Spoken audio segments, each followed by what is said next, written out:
punya tekanan, aku jadi kerja keras untuk melakukan itu, tapi lama-kelamaan ketika aku lewat dan aku bisa sampai situ, aku jadi mikir lagi, berarti ya emang aku bisa ya, berarti aku kurang keras aja ininya. AI ini jangan dijadiin malah jadi ngerjain, tugas jadi ngerjain di AI dan lain-lain. Coba ajak AI-nya itu jadi, teman diskusi. Ketika kita gagal, kita jadi tahu salah kita apa gitu, dan kita bisa memperbaikinya. Karena aku pernah ada di posisi itu. Kayak gitu, ini based on story aja kita ngomongnya. 60% of teenagers feel uncertain about their life purpose. 45% of young adults experience a drop in motivation.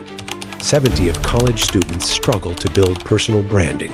50% of youth need a mentor for personal development. We've heard these voices, but from these concerns, we decided to act. To help you overcome the challenges within yourself. To be there as you grow with us. Welcome to our segment. Halo teman-teman tetap berjalan.id, kembali lagi bersama aku Erika di episode kali ini yang bakal membahas tentang belajar. Nah, di sini masih banyak banget nih orang-orang yang punya perspektif kalau misalnya belajar itu adalah sebuah passion yang memang wajib harus dilakukan, dan tapi nggak sedikit orang kalau misalnya memandang belajar itu adalah sebuah pressure. Jadi ini it's all about perspective, dan di sini aku juga kedatangan narasumber yang pastinya udah klop banget di bidang pendidikan. Selamat datang Kak Willy. Aku lihat kemana ya? Kesini. Halo Kak Willy, apa kabar? Baik. Alhamdulillah. Aku ini jujur aja kalau aku ngepoin banyak banget Instagramnya Kak Willy. Sering banget kayak, dan aku juga ngelihat banyak banget produktivitas yang dilakukan, terutama di bidang pendidikan ya. Kemarin juga sempat ada yang sampai internasional juga ya Kak ya? Ya, alhamdulillah ada Boleh kesempatan. Oh iya, benar-benar. Boleh diceritain sedikit nggak tentang internasional itu, kayak gimana perjalanannya? Oke, untuk internasional sih, pertamanya tuh aku sering ikut lomba, terus dilirik lah sama dosen karena aku sering ikut lomba, dan alhamdulillah emang suka menang juga nih rezekinya. Ya juara 1, juara 2, dan aku tuh suka nulis, ikut nulis esai. Jadi aku suka banget nulis esai. Esainya tuh tentang inovatif, SDGs dan lain-lain. Karena aku orangnya suka ngulik. Ini kayaknya bisa dibuat gini deh. Ini kayaknya aku suka gitu. Jadi daripada idenya terbuang sia-sia gitu ya, aku tulis biasanya di esai atau jadi business plan dan lain-lain. Nah, berlandaskan itu, waktu itu dekan aku waktu itu ngelirik. Akhirnya waktu itu ada penelitian jadi lomba penelitian gitu, penelitian untuk mahasiswa di Malaysia, di UPSI. Waktu itu aku udah pilih kamu sana aja katanya. Nanti waktu itu berapa lama ya, 3 mingguan atau hampir sebulan deh, 3 sampai 4 minggu sana aja, dan alhamdulillahnya biaya dan lain-lain tuh di provide katanya. Jadi aku tinggal berangkat aja, ngurusin paspor dan lain-lain. Terus aku berangkat dan alhamdulillah juara 2. Nggak expect sih itu sebenarnya. Soalnya kan ada yang dari NUS. Waktu itu kan kayak anak NUS tuh top 10 global university kan. Terus ada anak dari yang Malaysia juga, terus ada dari Thailand dan lain-lain.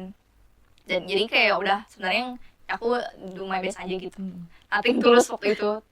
Terus alhamdulillah tanya juara 2, juara 1-nya itu dari Thailand.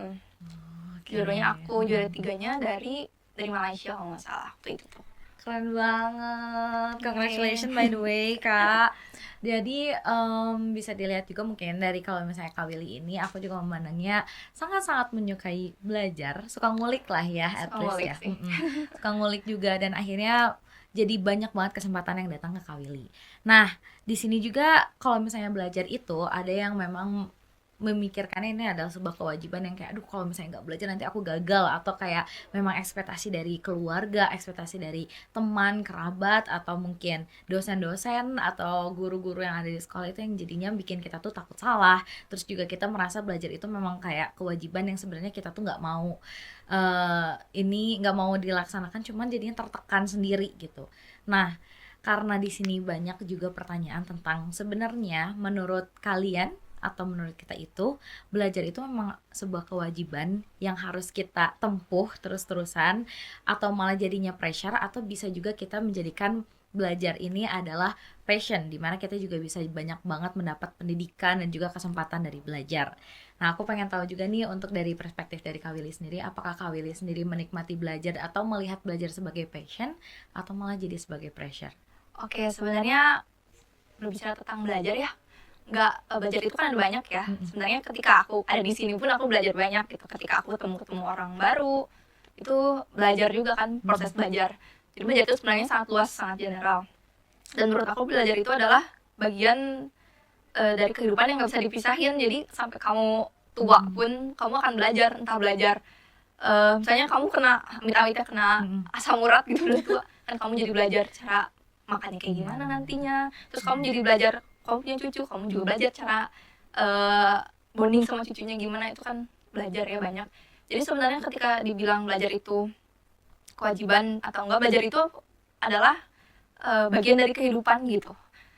Kalau kita berbicara belajar tentang general ya. Nah, kalau kita spesifik nih belajar tentang akademik ya, kalau di sini aku ngelihatnya.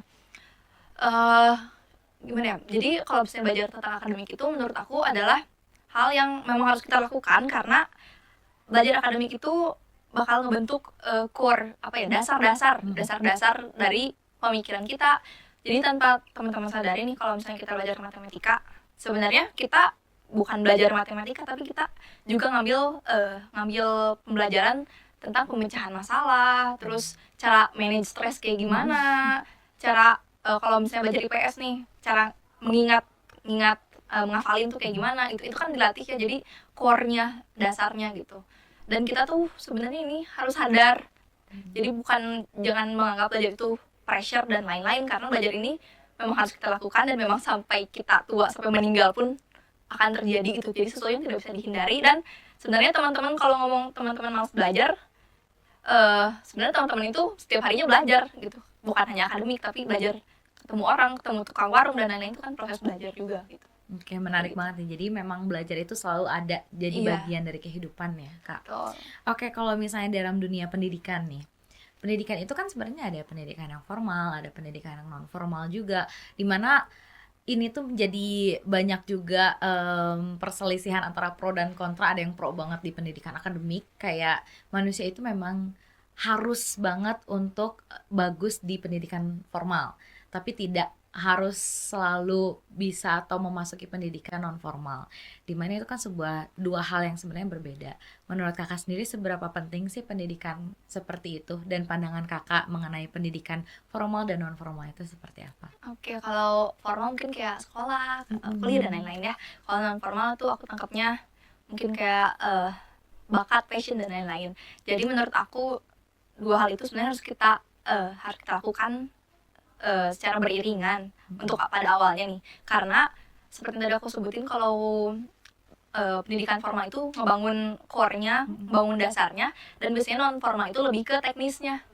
Jadi ketika kita belajar formalnya seperti apa, kayak gini tuh bikin core-nya dulu, bikin dasarnya dulu, nanti di non formalnya diterapkan, biasanya kayak gitu. Dan sebenarnya ini perspektif yang sebenarnya ini ya sosial kali ya. Jadi kayak orang yang dianggap pinter dan berbakat itu adalah orang yang belajar formal. Betul. Di ranking 1 dan lain-lain. Itu memang penting menurut aku, karena itu adalah tanggung jawab terhadap sekolah. Mestinya kita harus responsibel juga karena kita siswa gitu. Jadi kita menunjukkan nilai yang bagus itu adalah bentuk tanggung jawab kita terhadap sekolah. Tapi ketika kita merasa kita punya bakat di non formal, misalnya kita bakat di musik dan lain-lain, itu bukan sesuatu yang salah gitu. Karena Justin Bieber atau misalnya kita ngomongin artis-artis dan lain-lain, itu kan bukan orang yang gagal ketika dia bilang dia non formalnya hanya sampai paket-paketan, tapi dia berbakat banget nih jadi produser dan lain-lain, menciptakan seni dan lain-lain, itu kan bukan berarti dia orang yang gagal gitu kan. Jadi sebenarnya lakukan apa yang kamu suka, tapi tetap tanggung jawab sama keduanya kayak gitu. Oke. Jadi nggak usah pilih aku mau yang ini dulu, tapi dua-duanya tetap berjalan gitu. Karena memang biasa tekanan sosial sih ya, kayak bikin jadinya kayak belajar itu jadi yang orang tuh tidak menemukan kepuasan dalam belajar, malah jadinya pressure gitu kalau misalnya untuk belajar. Udah banyak sekali yang kayak gitu karena tekanan dari keluarga, kayak kalau misalnya kamu nilainya 90 itu masih belum cukup gitu, kamu harus 100 nilainya dan segala macam. Jadinya orang-orang ke pressure kalau misalnya belajar, dan mungkin memang dari interaksi belajar dan juga fasilitas pembelajaran yang harus kita kembangkan juga ya. Nah dari situ sendiri kan masih banyak orang-orang yang kayak masih bingung nih gimana caranya pengen bisa maksimal di pendidikan formal, pengen bisa maksimal untuk meraih prestasi di pendidikan formal, terus juga nilai-nilai yang bagus, tapi mereka masih struggle untuk nemuin cara belajar yang enak gitu. Nah kalau misalnya dari kakak sendiri, gimana sih cara kakak bisa memotivasi diri sendiri untuk bisa terus belajar walaupun lagi burn out atau lagi apa gitu, atau mungkin bisa kasih tahu juga journey dalam mengatasi burnout dan lain-lain gitu. Oke, lebih ke ini gimana cara aku nyari metode terbaik ya untuk belajar dan burnout. Jadi kalau misalnya ini burnout dulu nih, emang kita tidak bisa lepas dari burnout, apalagi Betul. ini kita quarter life crisis yang anak-anak 19, 17, 18, 19, 20 sampai sekarang mungkin anak-anak SMP juga udah ngerasain burnout kayaknya ya. Sebenarnya itu adalah hal yang akan terjadi terus, akan terus pasti stres ya, burnout itu bentuk stres.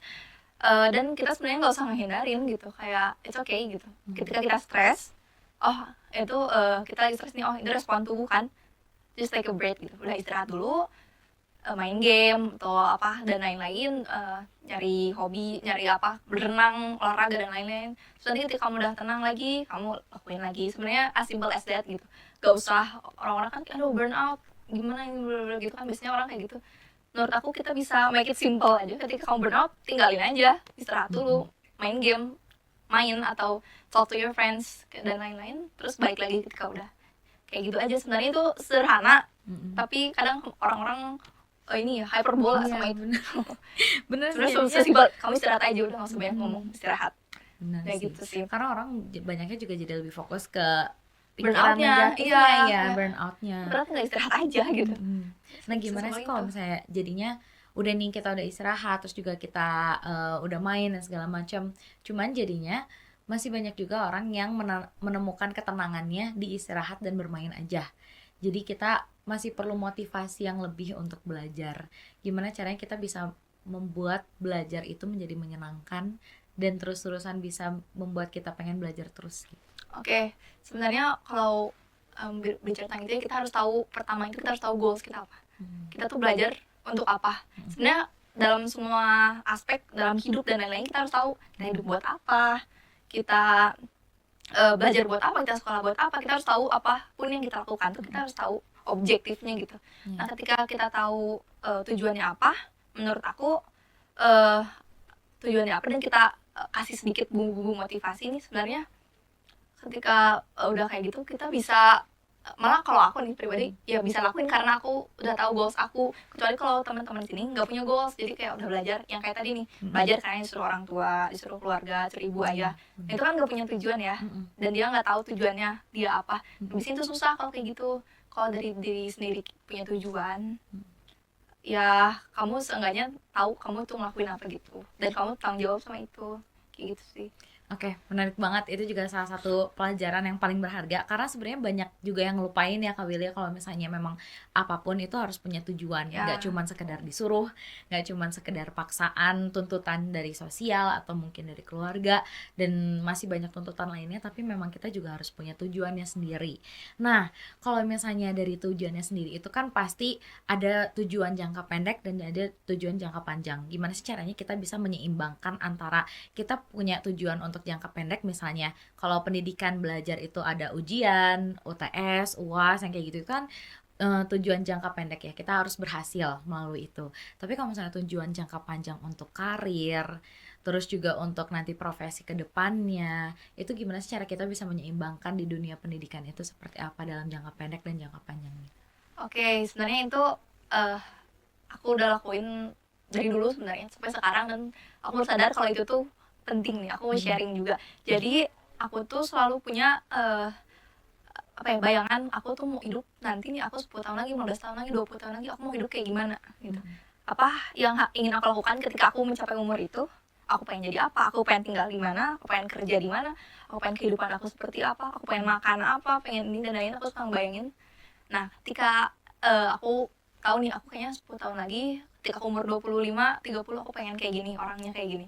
Nah aku pecah tuh dari 10 tahun jadi 5 tahun. Nah untuk ngambil goals 10 tahun yang akan datang, aku 5 tahun ini aku harus ngapain aja sih, dari tahun pertama, tahun kedua, tahun ketiga, tahun keempat, tahun kelima. Ketika aku udah bikin kayak gitu, aku pecah lagi jadi 1 tahun. Biasanya resolusi ngomongnya gitu orang sekarang. Dan aku biasanya bagi-bagi jadi beberapa aspek. Di education aku mau kayak gimana, terus di financial, responsibility aku ke financial kayak gimana, terus aku relationship sama keluarga, sama teman-teman aku mau kayak gimana di masa depan, nanti aku ulik lagi sampai kecil gitu. Terus health aku kesehatan aku di masa depan, di tua aku mau kayak gimana. Terus social health, financial, karir kayak gitu-gitu. Terus biasanya aku bikin dari aspek kayak gitu, terus aku kecilin sampai hari ini gitu. Jadi dari 10 tahun, 20 tahun aku kecilin sampai hari ini. Untuk mencapai 10 tahun lagi ini, hari ini aku harus ngapain kayak gitu. Dan aku catat semuanya. Jadi aku pakai Notion. Tahu Notion nggak? Yeah. Nah, tapi biasanya kan Notion untuk ini ya, biasanya untuk apa ya? Community, untuk perusahaan dan lain-lain. Google Sheet aku bikin buat diri aku sendiri gitu. Jadi aku punya Google Sheet keuangan aku kayak gimana. Aku nge-track tiap hari aku ngeluarin uang buat apa aja dan lain-lain. Terus aku nge-track hari ini aku ngapain aja, aku tulis semuanya. Dan lain-lain. Jadi aku emang planner, orangnya terinci. Dan menurut aku bisa diterapkan banget gitu buat teman-teman, biar teman-teman tahu, biar nggak ngawang gitu kemana-mana petnya kayak gitu. Keren banget, itu menarik banget sih Kak, karena bener-bener jadinya organizer banget ya. Tapi dari situ justru jadi kita tahu, karena biasanya nih yang ditanyain sama orang-orang cuman 5 tahun ke depan kamu mau jadi apa, tapi mungkin terlupakan hal-hal kecil kalau misalnya kita tuh harus merinciin lagi hal-hal itunya.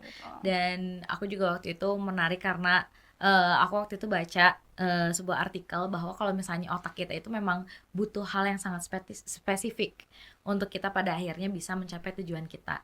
Jadi kalau misalnya cuman ngebayangin 5 tahun depan, 5 tahun ke depan aku pengen ada di luar negeri, misalnya di Swiss gitu. Tapi udah gitu. Iya, mau ngapain di Swiss itu? Iya kan? Nah, itu yang membuat kita dan otak kita juga bisa lebih kerja sama kalau misalnya lebih spesifik. Semakin spesifik goalsnya, semakin spesifik tulisannya, itu bakal bikin kita jadi makin tahu dan harus ngapainnya ke depannya gitu. Oke, itu menarik banget sih Kak. Itu semoga bisa diterapkan di aku juga, karena itu juga pelajaran juga buat aku. Nah, kalau misalnya untuk metodenya, kalau misalnya sampai Kakak, journey Kakak untuk sampai bisa tahu metodenya seperti ini, gimana sih cara kita bisa tahu metode belajar yang tepat buat kita? Atau mungkin sekarang kan masih banyaknya metode mendengarkan atau visual atau keduanya. Kalau misalnya dari Kakak sendiri, apakah Kakak punya metode sendiri, terus journey untuk menemukan metode itu seperti apa, dan sampai kita ngerasain itu tepat tuh kayak gimana sih? Oke, untuk metode belajar formal ya pembahasannya. Oke, untuk metode belajar formal sebenarnya kita harus beda-bedanya tiap orang dan harus nyobain semuanya kayaknya.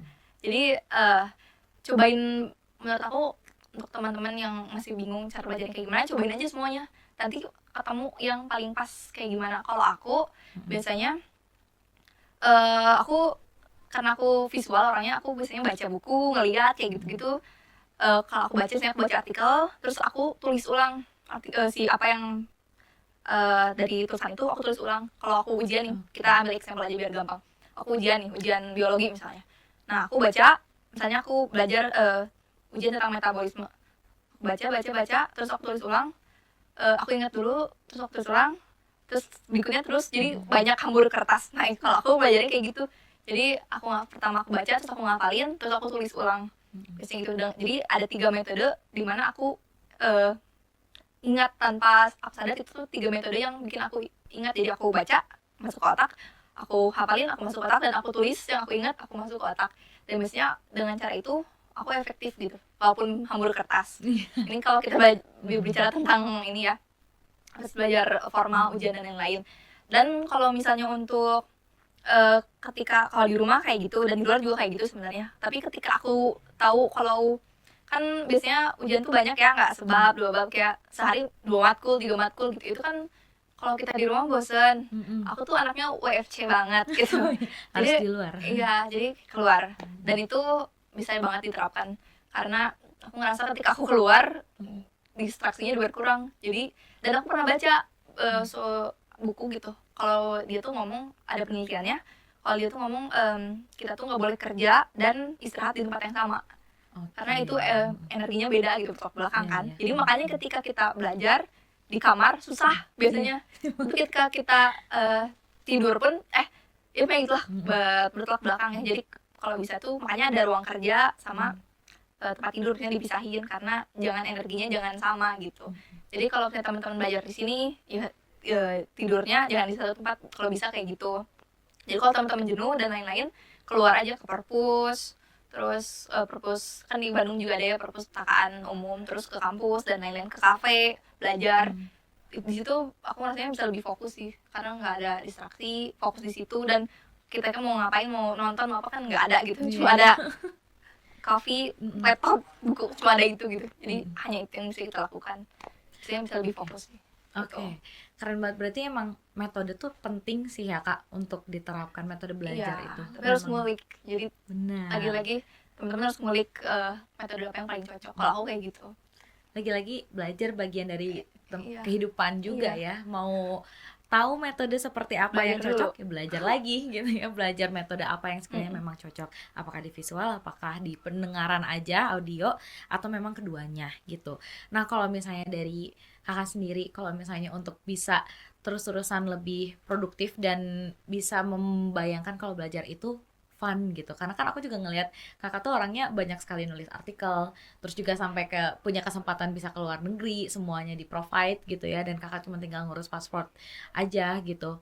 Itu gimana sih Kakak bisa menemukan kalau misalnya learning is fun actually gitu. Gimana caranya kita juga bisa merubah fasilitas pembelajaran kita tuh jadi lebih menyenangkan gitu. Oke. Kalau kita bilang learning is fun, kenapa? Karena baik lagi, karena aku punya goals gitu. Semuanya yang kita lakukan ketika kita punya goals, biasanya kita akan lebih enjoy ngelakuinnya. Ketika misalnya kita punya goals, kita pengen langsing nih, pengen diet, biasanya ketika emang pressure, tapi kita tetap lakuin kan. Dan akhirnya jadi habit gitu. Jadi yang pertama itu punya goals dulu, terus lakuin memang pada hari pertama, hari kedua mungkin kayak bete gitu kepaksa, tapi ketika kan ada penelitian ya kalau misalnya udah 21 hari dan lain-lain itu bakal jadi habit. Dan ketika belajar itu udah jadi habit teman-teman, ketika teman-teman 1 hari nggak belajar pasti uring-uringan karena itu jadi habit. Jadi ibaratnya kita kehilangan habit kita, pasti ada yang hilang dari 1 hari itu kayak gitu. Jadi menurut aku jadiin belajar itu adalah habit teman-teman setiap hari gitu. Jadi nggak akan ngerasa capek dan lain-lain, dan akan fun aja dan akan tetap dilakuin karena itu adalah ya bagian dari habit, seperti makan, seperti tidur kayak gitu. Belajar pun seperti itu sama. Oke, berarti itu juga salah satu pembelajaran baru karena membangun habit juga ya. Dari goals kita juga jadi bisa membangun habit ketika memang kita sudah melakukan hal-hal secara terus-menerus dan terbiasa. Jadinya kalau misalnya nggak dilakuin malah nggak tahu gitu mau ngapain gitu ya. Itu juga salah satu yang bisa diterapin. Dan kalau misalnya dari pandangan sosial, tekanan-tekanan sosial, gimana sih caranya Kakak menghadapi hal itu? Karena kan banyak juga tekanan-tekanan dari misalnya kalau misalnya dari kasusnya orangnya udah pintar terus juga udah banyak pencapaian, ketika sedikit aja kitanya turun itu tekanannya juga luar biasa, kayak masa turun sih, masa ini sih gitu kan, harus selalu keep up dan harus selalu ada di atas. Atau mungkin teman-teman yang masih bingung karena tekanan sosialnya tinggi banget padahal udah berusaha gitu, itu kayak gimana cara Kakak ngadepinnya? Oke, sebenarnya itu sering terjadi juga di aku. Dan itu sebenarnya awalnya tuh jadi toksik gitu karena misalnya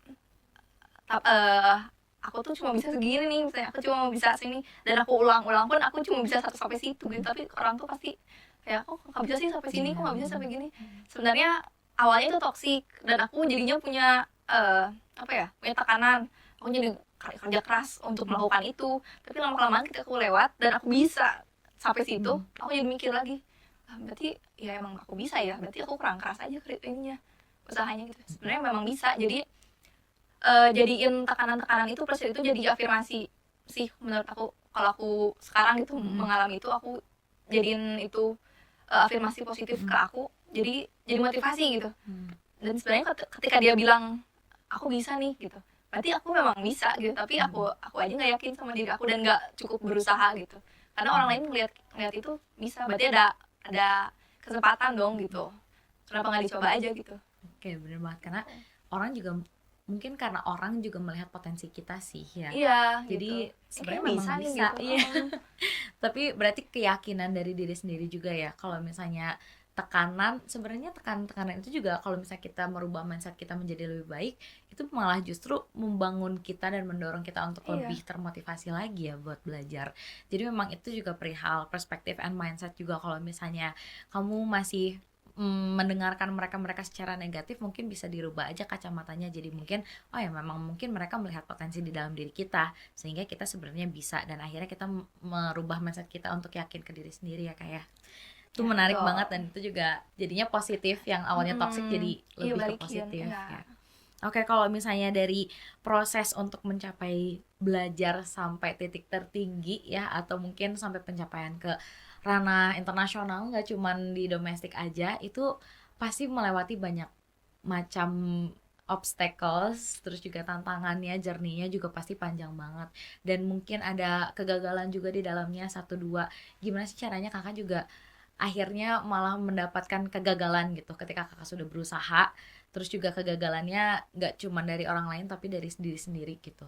Dari pandangan kakak untuk menghadapi kegagalan atau pandangan kakak terhadap gagal sendiri itu kayak gimana? Oke, kalau kita bicara tentang gagal ini adalah, ini sebenarnya kayak banyak orang yang ngomong gagal ini proses dari berhasil katanya ya, tapi memang benar menurut aku, karena ketika kita gagal kita jadi tahu salah kita apa gitu, dan kita bisa memperbaikinya. Karena aku pernah ada di posisi itu. Waktu itu ini based on story aja kita ngomongnya. Waktu itu aku masih maba, waktu itu ikut Pilmapres, masih maba, terus diomongin kan kayaknya maba nggak bisa deh menjadi Pilpres, biasanya semester akhir gitu. Terus aku waktu itu juara 1 di prodi, tapi di fakultasnya enggak. Di fakultasnya juara kali ya, juara tapi univnya enggak, karena aku masih maba. Nah itu aku gagal, dan banyak diomongin juga kan sama dosen, sama gitu-gitu, kayak tahun depannya aku nyoba lagi. Terus tahun depannya aku nyoba lagi 3 kali, dan akhirnya di tahun ketiga aku mapres univ waktu itu. Dan ternyata dari situ aku banyak belajar gitu. Ketika aku gagal, bukan berarti ya harus berhenti di situ gitu. Bisa aja misalnya kita gagal di sini, tapi misalnya di sini tuh kita udah menang, yang harus kita lanjutin adalah kita tetap jalan gitu, jalan sedikit lagi, mungkin bakal ketemu endingnya tuh kayak gimana gitu, asal kita motivasi diri sendiri dan yakin kalau gagal itu adalah proses kita belajar gitu. Jadi kita tahu salahnya di mana, perbaiki, dan kalau kita kerja keras terus pasti akhirnya tuh ada hal baik lah di akhirnya gitu. Berarti memang gagal bukan berarti kita harus berhenti juga ya, karena sebenarnya memang banyak kayaknya kelihatan di depan itu ada banyak gunung yang menghalangi, cuman sebenarnya kita nggak tahu baliknya tuh ada apa. Nah itu ya, keren banget, ini motivator kita semua ya.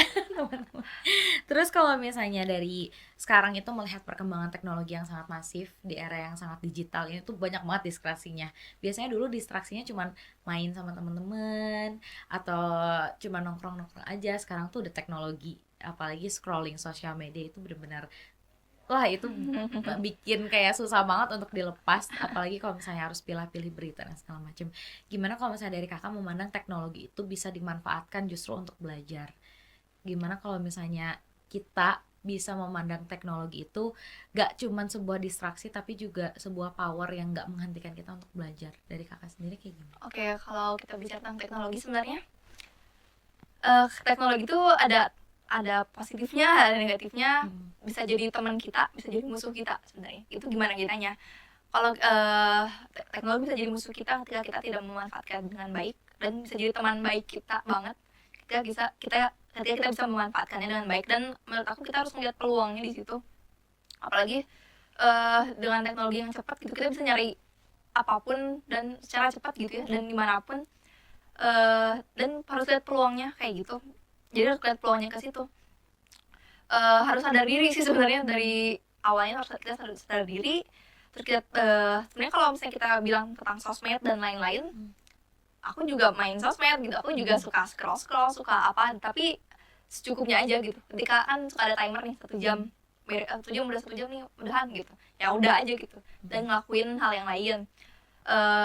Kalau aku kayak gitu. Dan sekarang apalagi ada AI ya, AI ini jangan dijadiin malah jadi ngerjain tugas, jadi ngerjain di AI dan lain-lain. Coba ajak AI-nya itu jadi teman diskusi. Kalau aku biasanya aku kan sekarang di skripsi ya, nah biasanya aku baca jurnal nih, tapi aku bingung, aku pengen bawa ke arah ini tapi aku nggak punya teman ngobrol, takutnya ngobrol ke teman nggak ngerti. Biasanya aku ngobrol sama AI, aku copy jurnalnya terus aku nanya, what do you think about this, kayak gitu-gitu. Ntar kan dia ngasih perspektif dari AI, jadi kita bisa diskusi. Itu kan memanfaatkan teknologi dengan positif gitu. Jadi teknologi ini nggak semata-mata negatif asal kitanya tahu cara memanfaatkannya aja gitu. Oke, bener banget, karena memang sebenarnya ya sama juga kayak tadi, teknologi bukannya jadinya bikin kita makin malas, justru karena sebenarnya kan banyak juga manfaat yang bisa kita ambil dari teknologi. AI juga nggak serta merta buruk juga sebenarnya buat manusia, karena kan bisa dijadikan tempat diskusi juga. Oke, Tentunya harus sadar diri sih. yang penting sadar diri ya guys, jangan lupa itu baik sadar atau diri. buruk gitu, udah gitu aja. Bener banget, dan kitanya yang harus lebih bijak sama sosial media yang kita gunakan. Kalau misalnya dari tadi kan udah banyak banget nih kita bahas pendidikan formal, mungkin aku pengen tanya juga kalau misalnya tentang pendidikan non formal sedikit. Gimana sih caranya kita bisa nyambungin nih antara pendidikan formal kita, minat kita di pendidikan formal ke minat kita di pendidikan non formal? Apakah itu bisa sejalan atau mungkin kita masih bisa nge-explore minat bakat kita yang lain gitu? Menurut kakak gimana? Oke, apakah sejalan atau enggak? Sebenarnya sejalan sih harusnya. Maksudnya itu namanya keilmuan ya. Keilmuan itu kan sejalan ya. Walaupun mungkin ada yang beda-bedanya, tapi itu kan tetap keilmuan.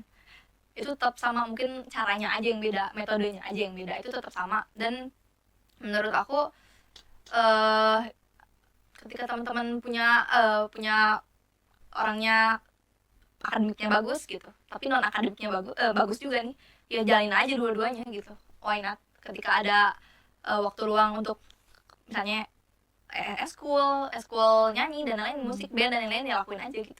Ketika ada waktu belajar, ya lakuin juga. Jadi dua-duanya seimbang. Kadang tapi ada masalahnya ketika kita bentrokan nih. Nah, teman-teman tinggal pilih prioritasnya kayak gimana. Apakah prioritasnya hari ini mau UAS nih, mau ujian, berarti ujian dulu, ntar bandnya ntar lagi gitu. Kan itu bisa kayak gitu ya. Sebenarnya gimana skala prioritas aja. Dan nggak harus jadi pusing-pusing gimana, jalanin aja dua-duanya gitu. Menurut aku nggak, dua hal yang nggak harus dipikirin banget gitu, karena selagi bisa dikerjain dua-duanya, kenapa enggak gitu. Oke, benar. Jadi emang sebenarnya bisa dijadiin, tergantung kitanya juga mau sejalan atau enggaknya. Yang penting kalau misalnya sama itu memang positif, ya nggak apa-apa juga gitu. Karena kan lakuin aja gitu. Iya. Nah, ada juga maksudnya kasus-kasus yang kayak misalnya kita pendidikan formalnya di IPA banget gitu, tapi kita join organisasi atau mungkin join hal-hal lain ekskul gitu-gitu tentang IPS gitu. Itu kan jadinya bikin krisis identitas ya kayak.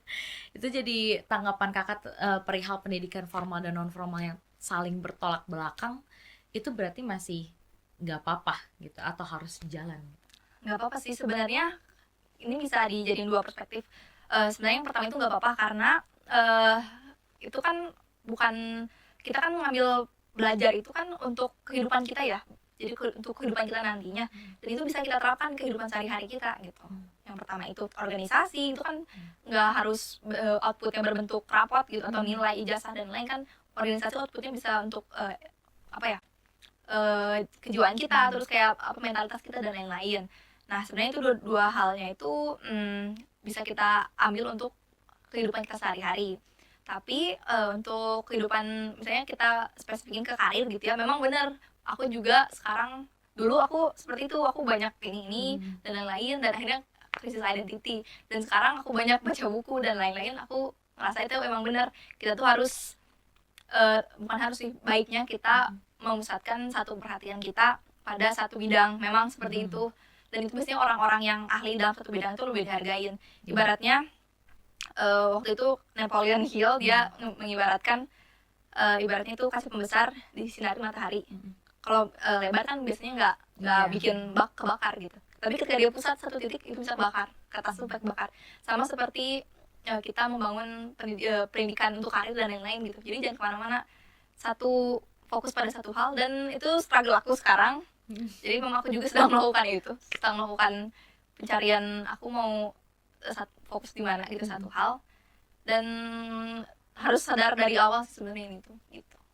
Oke, jadi memang sebenarnya nggak apa-apa guys kalau misalnya mungkin teman-teman di sini ada yang krisis identitas karena punya dua hal dengan minat yang berbeda, itu sebenarnya nggak apa-apa untuk dijalanin. Cuman kalau misalnya memang untuk ke depannya jangka panjang, apalagi ke karir, itu memang Ya, lebih bagus kalau satu titik ya iya dan betul. satu hal gitu. Jadi mungkin tentukan prioritasnya juga ya kak ya. Karena selain menentukan goals tadi juga kan kita juga ada prioritas-prioritas lain yang harus ditentukan, entah itu prioritas dari keluarga atau mungkin finansial atau mungkin yang lain-lain, itu bisa balik lagi ke diri kamu sendiri. Kalau misalnya kamu masih bingung gimana caranya menentukan minatnya, lagi-lagi tadi explore ya, karena Iya. explore itu nggak cuman harus satu hal tapi harus banyak, sebanyak-banyaknya. Jadi gitu, kalau misalnya untuk penentuan pendidikan formal dan non formal nggak apa-apa untuk menjalankan keduanya, karena kalau misalnya dengan begitu kamu bisa jadi lebih produktif dan juga bisa memiliki banyak hal dalam hidup seperti skill-skill kehidupan sehari-hari atau mungkin skill di akademik, why not gitu. Nah kalau gitu yang terakhir, boleh kakak mungkin ada pesan-pesan ke teman-teman tetap berjalan di sini, gimana cara kita bisa terus tetap berjalan dengan pendidikan kita di era ini. Oke, nah ini tips untuk teman-teman nih yang khususnya lagi ada di krisis di formal dan non formal dan bingung mau berkarir seperti apa. Dari buku Ikigai waktu itu aku baca, kita bisa nentuin itu sebenarnya dari empat empat aspek. Yang pertama, apa yang kamu suka, apa yang menghasilkan uang, apa yang berdampak pada masyarakat, dan apa bakat kamu sebenarnya. Nah, ketika teman-teman udah nulis nih, ini satu ini apa, dua, tiga, empat ini apa, coba iriskan, bulatkan di tengah-tengahnya itu apa, dan mungkin itu adalah karir dan apa ya, pilihan yang tepat untuk teman-teman lakukan ke depannya, kayak gitu. Oke, Itu keren tips. banget. Thank you so much ya Kak Willy. Oke. It's an honor for me untuk ada Kak Willy di sini. Dan dari sini juga semoga teman-teman bisa terbantu untuk bisa menemukan lagi sebenarnya. Jadi menurut kamu itu belajar itu adalah passion atau pressure, dan juga mungkin banyak juga teknik-teknik yang bisa diterapkan tadi, seperti kalau misalnya gagal itu bukan berarti kita harus berhenti, kita juga harus mengeksplor semuanya, dan juga jangan lupa untuk bikin goals dan prioritas Ya. teman-teman semua di sini. Oke, kalau gitu nanti kita sampai bertemu lagi di episode selanjutnya. Jangan lupa untuk subscribe dan juga follow tetap berjalan.id.